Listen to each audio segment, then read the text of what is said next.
Magandang araw mga kapas break at muling nakatapak sa platform ng Phase 5Y Basketball Court at sa pagpapatuloy ng Jocos Cup dito sa Phase 5Y at muling susubok si Jerdan Claxin na magpapawis kasama ang mga junior. Susubukan na naman ni Jerdan Claxin banate ng kanyang mga buto-buto dahil sa sobrang bibilis ng mga player dito at talagang mahusay. Talagang mga highlights kung highlights ang mapapanood nyo rito. At talagang napasubo si Jerdan Claxin kung minsan nga ay sa pagdepensa ay biglang nawawala na ang kanyang mga binabantayan dahil sobrang bibilis at sobrang husay talaga ang mga player sa Jocos Cup. Kaso sa kasamaang palad mga idol, hindi ko nakuhaan ang buong game. Ang asawa ko nga pala ang pumipitik dyan dahil ang pagkakaintindi niya ay highlights lang daw ng team ko ang kanyang pipitikan. Kaya pasensya na sa Team Sports kahit kayo ang nanalo sa laban na yan, kaso ang nabidyoan lang ay ang highlights ng team ni Jerdan Claxin, ang Team Utah. Nga pala ang laban na yan ay talagang comeback ang ginawa ng Team Sports dahil ang alam namin ay panalo na ang team namin, ngunit sa mga huling segundo ay nagpakita at nagpamalas ng galing ang Team Sports at medyo nagpabaya nga ang Team Utah nga sa labanan na yan. Kahit makikita nyo ang highlights talaga ng mga ginagawa, lalo na ang best player namin na si Idol Kongkong ay talagang napakahusay talaga ng bata na yan.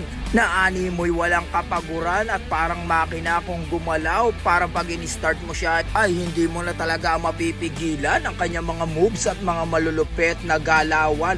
Kung sa bagay talagang nakikipagbakbakan yan, hindi lang sa 1v1 sa mga money game. At kung sino-sinong mahuhusay din talaga ang nakakasama niyan. Kaya halos talaga minamama niya ang kanyang mga kaidaran. At hindi rin talaga matatawaran din ang mga player na mga nakakalaban at nakakalaro namin dito. Kaya nagugulat nga ako kung paano pa ako nakakapaglaro sa Jocos Cup dahil kahit saan mo dalhin at kahit saan mo tignan, ibang-iba na talaga ang era ng basketball ng mga kabataan ng henerasyon ngayon. Kaya talagang napapasubo ang mga katulad kong pang club na lang ang laruan, pero masarap din talagang minsan nakakasabay sa kanila dahil yung mga hindi mo na kayang gawin, pipilitin mo talagang gawin para lang makasabay sa mga batang itich. Kaya sa Team Sports, pasensya na kayo kung hindi kayo napitikan, pero congratulations sa inyo. Talagang napakatindi ng inyong mga naging laro. Lalo na yung mga 3 points ni Salem nung mga huling segundo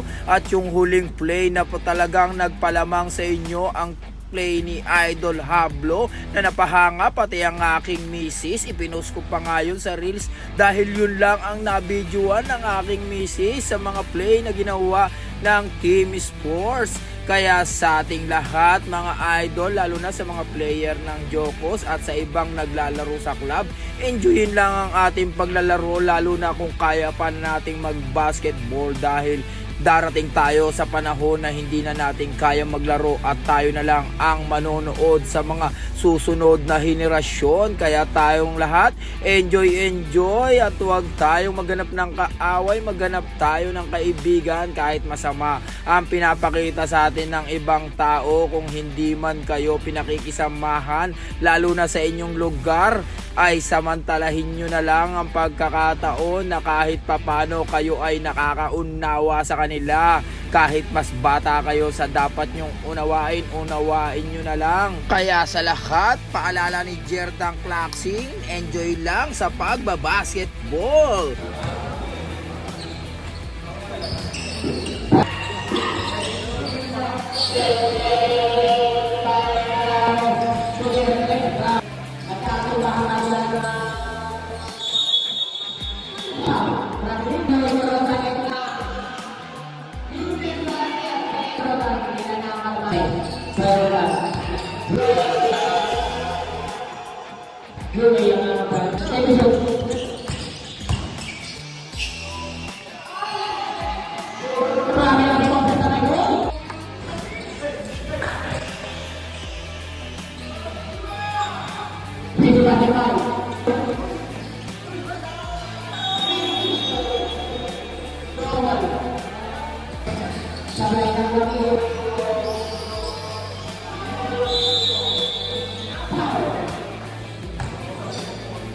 At sa lahat ng mga kaibigan at nakakapanood ng aking mga video para laging updated, syempre mga idol, walang sawang pagpapaalala ng mga katulad kong small content creator, like and follow and share na rin mga idol. Malaking bagay yan sa mga katulad ko. And thanks for watching.